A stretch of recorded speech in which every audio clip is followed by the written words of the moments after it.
बिस्मिल्लाहिर्रहमानिर्रहीम, अस्सलाम वालेकुम दोस्तों। दिस इज़ कैसर बारी फ्रॉम बारी लॉ एसोसिएट। आज जो है बड़ा हैक्टिक वाला डे था जी, बड़ा लॉन्ग डे था। लेकिन एज आई प्रॉमिस्ड कि मैं जो है एक वीडियो जो है वो डेली की लाजमी अपडेट यहाँ पे आपके साथ शेयर करता हूँ जी। और अभी मैं जस्ट ऑफिस से वापस आया हूँ, लेकिन रात के जो है वो तकरीबन जो है वो 9 o'clock का टाइम है।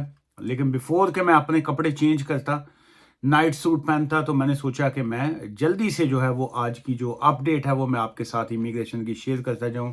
उसकी वजह यह है कि जितने आप दोस्त हैं, जब आप लोगों के मैसेजेस आते हैं, कॉल्स आती हैं और उसके बाद आप लोग अप्रिशिएट करते हैं, तो वो बहुत अच्छा लगता है जी। और इतनी ज़्यादा आप लोग मोहब्बत देते हैं, इज़्ज़त देते हैं, उसके लिए मैं आपका तहे दिल से जो है बॉटम ऑफ माई हार्ट जो है मैं शुक्रिया अदा करता हूँ। आज का जो टॉपिक है जिसमें मैं बात करना चाह रहा हूँ वो है जी सेक्शन 3C जो है वो क्या है। सेक्शन 3C लीव जो है ये जितने लोग इस वक्त यूके बेस्ड हैं, जितने लोग जो हैं इस वक्त जिनके केसेस पेंडिंग हैं, बहुत से लोग जिनका एप्लीकेशंस पेंडिंग है, जिनकी एप्लीकेशंस होम ऑफिस में पेंडिंग है, जिनकी अपील पेंडिंग्स है, या जो लोग इस वक्त अपनी वीज़ों का वेट कर रहे हैं। मैं अंडरस्टैंड करता हूं कि उनको 3C लीव का जो है वो आइडिया होगा कि ये 3C लीव जो है वो होती क्या है। चलिए, जिन लोगों को नहीं पता मैं उनको भी बताता जाऊं।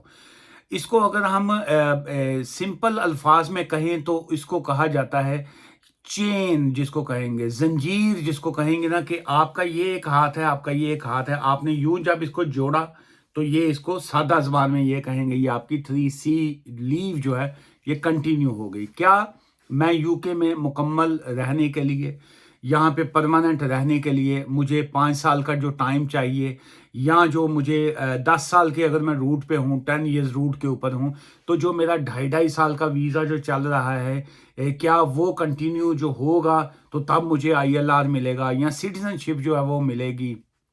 या मैं यूके में आया, विजिटर वीज़ा पे आया, मैंने केस कर दिया, उसके बाद मैं किसी और वीज़ा पे स्विच कर गया, फिर टाइम टू टाइम जो है मुझे इतने साल यूके में रहते हुए हो गए, तो उसको क्या कहते हैं। या एक शख्स जो है वो स्टूडेंट आया, उसके बाद उसने कोई और एप्लीकेशन डाल दी, तो उसके बाद जो है कुछ साल रहने के बाद वो कहता है कि जी कि क्या मैं अब ILR का हकदार हूँ या नहीं हूँ।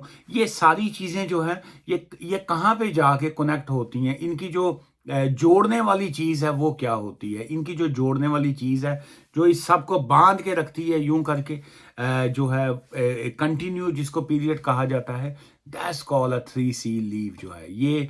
आई डू होप, मैं बात मुझे बहुत से लोग कहते हैं जी आप आपकी एक्सप्लेनेशन जो है वो बड़ी अच्छी होती है। सो मुझे नहीं पता कि मैं प्रॉपर एक्सप्लेन कर पाता हूँ या नहीं कर पाता हूँ। बहरहाल जो मेरे माइंड में आता है, जो मेरे दिल में आता है, या जिसको मैं समझता हूँ कि मुझे ऐसे अंडरस्टैंड हुआ है, मैं आपको वैसे जो है वो समझाने की कोशिश करता हूँ। सो ये जो मैंने बात आपसे कही कि ये जो चेन है वो क्या है, ये 3C लीव जो है वो ये है जो मैंने आपको बताई है। अब ये क्रूशल है, ये सख्त है, ये मुश्किल है, इसको आपने अंडरस्टैंड करना है अपनी सिचुएशन के मुताबिक। बट इसको मैं मज़ीद तफसील में जाने से पहले आपको बताता जाऊं कि मैं यहाँ पे लीगल एडवाइस नहीं दे रहा हूँ जी। ये जस्ट एक इंफॉर्मेशन है, ऑब्वियसली है तो ये लॉ के रिलेटेड है। और मैं यहाँ पे जो भी बात आपसे करता हूँ ये मैं आपको बताता जाऊँ। अगेन मुझे नहीं पता मैंने पहले बताई है कि नहीं। जो मैं आपसे बात यहाँ पे मैं मेरे जो अल्फाज होते हैं या जो मैं बात करता हूँ, ये मैं डायरेक्ट जो है वो बात कर रहा होता हूँ जो गवर्नमेंट जो होती है, जो होम ऑफिस होता है, जो उनकी वेबसाइट्स होती हैं, ऑफिशियल वेबसाइट जो है, या जो उनका कानून होता है, मैं उसी को 100% जो है अपनी ज़बान में ट्रांसलेट करके मुख्तलिफ अंदाज में आपको मैं समझाने की कोशिश करता हूँ। लेकिन इस नथिंग फ्रॉम माई साइड जो है, इसमें अगर आप कहें कि जी कि इसमें कोई लगी लिपटी है, वो बिल्कुल नहीं है जी। ये बिल्कुल क्लियर सी बातें होती हैं। सो इसलिए हाँ, आप अपने केस के मुताबिक जो है अपनी लीगल एडवाइस ले सकते हैं, लेकिन जो मैं आपको एक्सप्लेन करता हूँ वो उसमें कोई दो राय जिसको कहेंगे वो बिल्कुल नहीं होती जी। Section 3C is a legal provision for a visa applicant जो है, it is found in the immigration act जो है 1971 का जो कानून है, इमिग्रेशन 1970 एक्ट का जो लॉ है जी, जिसके ऊपर हम लोग इस वक्त चल रहे हैं, जिस पे मैं चल रहा हूँ, जिस पे आप चल रहे हैं, जिसके ऊपर हम लोग वीज़ा लेते हैं, जिसके ऊपर हम लोग अपने तमाम इमिग्रेशन के मैटर्स को डील करते हैं, दैट्स अ इमिग्रेशन एक्ट 1971 जो है उसी के मुताबिक चलती है। और ये जो सेक्शन 3C है, ये उसी की एक लीगल प्रोविजन है जिसके ऊपर आज हम बात कर रहे हैं। सो 3C कैन बी एक्सप्लेन जो है, इसका मुख्तलिफ सिनेरियोज होंगे, लेकिन मैं जो है स्टिल कोशिश कीजिएगा, अगर आपको ये 3C के हवाले से जितने हमारे ये दोस्त देख रहे हैं जो इंटरेस्टेड होते हैं लॉ में, या जो स्टूडेंट्स हैं, या जो वर्ल्ड वाइड स्टूडेंट हैं, या जो इंटरनेशनल ह्यूमन राइट्स लॉज को पढ़ रहे हैं, या जो बाकी इस तरह के जो इंटेलेक्चुअल लोग हैं, काइंडली कोशिश कीजिएगा इसी से रेलिवेंट अपने सवालात पूछिएगा, ताकि मैं भी मज़ीद पढ़ सकूं। चूँकि मैं वैसे तो मुझे 22 ईयर्स हो गए इस लीगल फील्ड में, 97-98 में LLB करने के बाद से मैं इसी फील्ड से जुड़ा हुआ हूँ, लॉ से ही। लेकिन स्टिल मैं अपने आप को यही समझता हूँ कि मैं लॉ का एक स्टूडेंट ही हूँ। शायद मैं अभी भी सीखता हूँ एवरी डे। हर केस जो है, नया केस जो भी आता है, वो हमें कुछ सिखा के जाता है। वैसे तो हर क्लाइंट ही सिखा के जाता है, कोई ना कोई चीज़ नई दे जाते हैं, कोई चक्कर दे जाता है क्लाइंट, कोई ना कोई ड्रामा सुना जाता है, कोई ना कोई जो है वो लाइफ जो है इज़ अ पार्ट ऑफ सीखना जो है। सो दुनिया बड़ी है ही चक्करबाज, कहते हैं जी ड्रामेबाज दुनिया, फ्रॉड दुनिया, चक्करबाज दुनिया, लेकिन अच्छे लोग भी मिल जाते हैं। सो लाइफ का एक्सपीरियंस जो है वो ऐसे ही होता है, सीखते रहते हैं इंसान जब तक सीखता रहता है। मैं एक दिन काउंट कर रहा था जी मैं कितने कंट्री घूम बैठा हूँ, तो पता चला जी मैं काफ़ी घाट का पानी नहीं जिन्होंने कही था यार बंदा ने घाट का पानी पीता है। सो मैं ये समझा कि मैंने कहा यार बड़ी घाटा का पानी पी लिया, उस घाट का भी पानी पिया है जहाँ पे शेर और बकरी इकट्ठे भी पानी पीते हैं। सो लाइफ जो है स्टिल सीख रहे हैं जी, लेकिन हर वक्त जो है कई लोग जो हैं अभी भी इस एज में भी मुझे बेवकूफ़ बना जाते हैं, सिखा जाते हैं उनकी बेवकूफ़ियाँ, उनकी चालाकियाँ, बेवकूफ़ियाँ, कुछ भी कहिए। चलिए लंबी बात हो जाएगी। बाज़ जो है कई लोग जो हैं वो यहाँ पे कमेंट्स कर देते हैं जी कि आप कानून की बात करें, आप इधर उधर की क्यों बातें करते हैं। और भाई साहब मेरा चैनल है, मैं अपने दिल की बातें ना करूं। आप लोगों को मैं जब स्टार्ट करता हूं ये टॉक शो जो है, मैं वहां पे कहता हूं कि मैं उम्मीद करता हूं मेरे दोस्त अच्छे होंगे। जब मैं आपको यूट्यूब अपनी फैमिली समझता हूं, तो कम से कम कभी कभी दिल की बातें भी करने दिया करें आप। वो कहते हैं और भी कम है ज़माने में इमिग्रेशन के सिवा, राहतें और भी हैं इमिग्रेशन की राहत के सिवा। सो ये जो ब्रिटिश पासपोर्ट इमिग्रेशन, हर वक्त जो है आप इसी के चक्कर में ना पड़े रहा करें कि जी ये इमिग्रेशन के अलावा दुनिया है ही नहीं। एनीवेज चलिए 8 साढ़े 8 मिनट हो गए, 12 मिनट में मैं कोशिश करूंगा ख़त्म करूँ इस वीडियो को। अच्छा इसकी एग्जांपल ये है 3C लीव की कि यू करंटली लेट्स से अगर आपका वीज़ा जो है वो एक्सपायर हो रहा है जी, आज है जी 2 अगस्त है आज। वैसे तो 3 अगस्त स्टार्ट होगी वहाँ पे आउटसाइड दी यूके। आज है जी 2 या 3 अगस्त, आपका वीज़ा जो है वो ख़त्म हो रहा है जी 4 अगस्त को, 4 अगस्त को आपका वीज़ा ख़त्म हो रहा है जी। और आपने you are on immigration route जो है, आप किसी भी आप इमिग्रेशन रूट के ऊपर है, आप स्टूडेंट वीज़ा पे हैं, आप स्किल्ड वर्कर वीज़ा पे हैं, आप फैमिली वीज़ा के ऊपर हैं, आप किसी भी वीज़ा के ऊपर हैं, लेकिन आपका वीज़ा जो है वो एक्सपायर होगा 4 अगस्त को। 4 अगस्त को आपका वीज़ा एक्सपायर होगा। आज है जी मान लिया 2 अगस्त या 3 अगस्त जो है।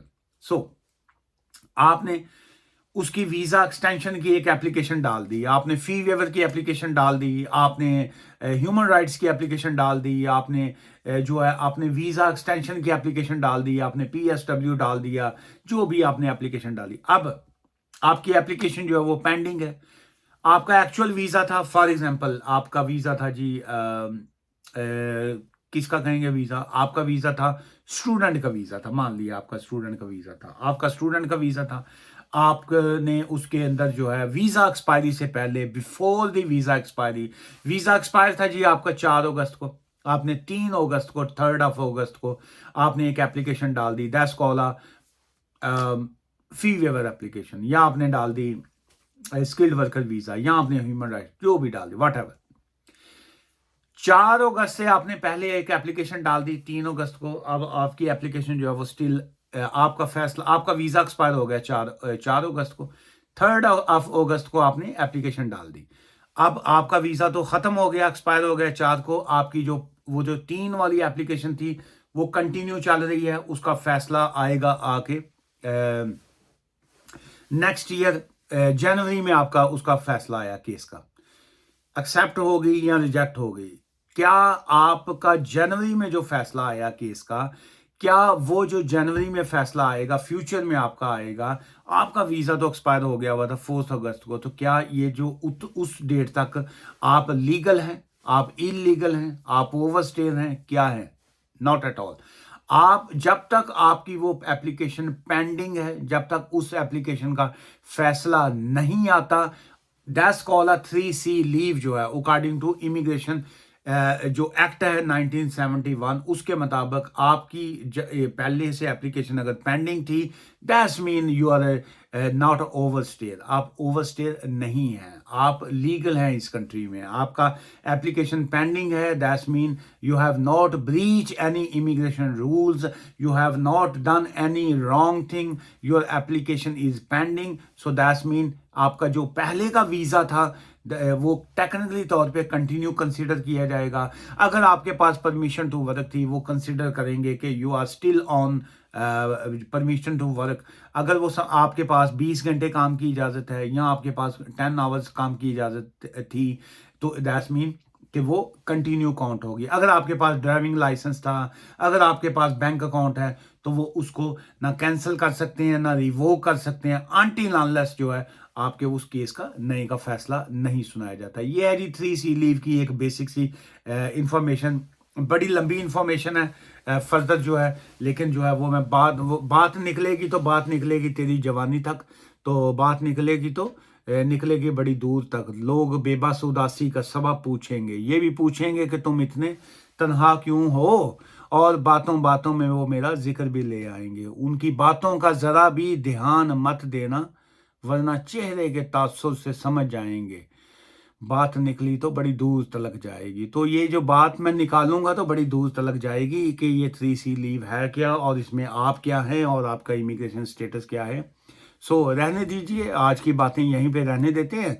सो आई डू होप कि आप अगर जो उनसे भी वीज़े पे हैं, आपको 3C लीव का पता चल गया होगा। मुझसे मिलना चाहें तो बारी लॉ एसोसिएट जो है जी ब्रैडफर्ड में हमारा ऑफिस है जी, मैं वहाँ पे होता हूँ। और अगर आप यूके में हैं, पाकिस्तान में हैं, इंडिया में हैं, चांद पे हैं, जन्नत में हैं, या किसी और जगह पे हैं, नरक में तो मैं कह नहीं सकता जी, अल्लाह ताला आपको जो है वो स्वर्ग में ही रखे। लेकिन जहाँ पे भी हैं आप ये मत कहा करें कि जी मैं तो पाकिस्तान में हूँ तो मैं आपको कंसल्टेशन फीस का कैसे पे करूँ। आप वैसे ही पे करें जैसे बैंक अकाउंट्स में पे होती है। सो मैं जो है ऑफिस टाइम के दौरान जो है मैं या मेरा हमारे ऑफिस की कोई भी टीम, हम लोग जो है वो लीगल एडवाइस की फ़ीस चार्ज करते हैं जी, फिर आपको लीगल एडवाइस देते हैं जी।